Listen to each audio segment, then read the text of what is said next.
Right now, try to tickle yourself. Run your fingers along your ribs. Dig into the soft spot beneath your arm. Nothing.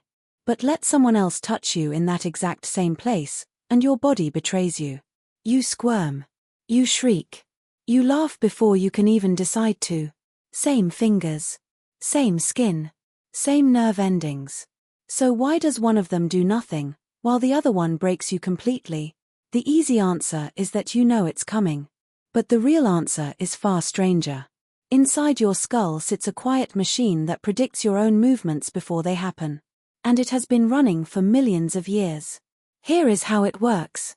Every time you decide to move, your brain sends out two signals. One travels to your muscles to make the motion. The other is a copy, a kind of private memo, sent to a region at the back of your brain called the cerebellum. Scientists call this copy an efference copy. It is your brain quietly whispering to itself, "This is about to happen, so don't be surprised." The cerebellum takes that whisper and predicts exactly what you are about to feel. Then, when the touch finally lands, it cancels the sensation out. Your brain has already seen the ending. And nothing is less ticklish than something you saw coming. In 1998, a neuroscientist named Sarah Jane Blakemore tested this at University College London.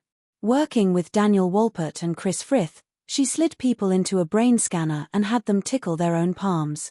The ticklish response was almost dead. Then she built something clever.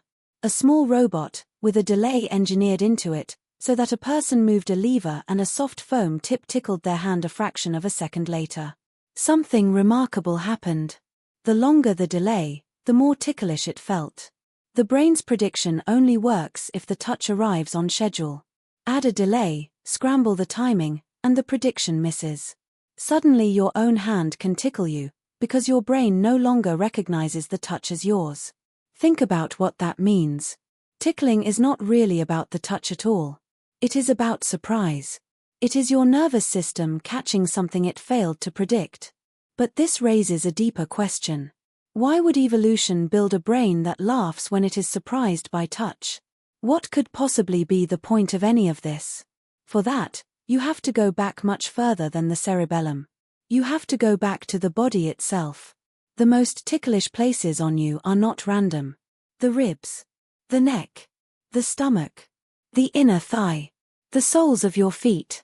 These are the exact spots a predator would aim for. Soft. Unprotected. Dangerous if struck. Charles Darwin noticed this more than a century ago. He suspected tickling was tied to our most vulnerable points, the places a child instinctively guards. Some scientists believe the ticklish reflex is an ancient alarm system, a way of teaching a young body to flinch and protect its weak spots, disguised as a game. And that word, game, matters more than you think. Because tickling almost never happens alone. In 1997, a psychologist named Christine Harris at the University of California ran an experiment to find out whether tickling even needs another person. She told her subjects that a machine would tickle them. In reality, a hidden person did the tickling. The strange part. People laughed just as hard either way. The laughter, it turned out, was a reflex. It did not need a friend. But it almost always appears between them. That is the quiet truth buried in all of this. You cannot tickle yourself because your brain refuses to be surprised by you. Tickling lives in the gap between you and someone else. It is one of the very first ways a baby learns where it ends and another person begins. A parent's fingers. A burst of laughter. A lesson in trust, written into the body before you can even speak. The neuroscientist Robert Provine spent years studying human laughter. He found that the laughter from tickling is older than jokes, older than language, older than almost everything we think makes us human. It is laughter without comedy. Connection without words.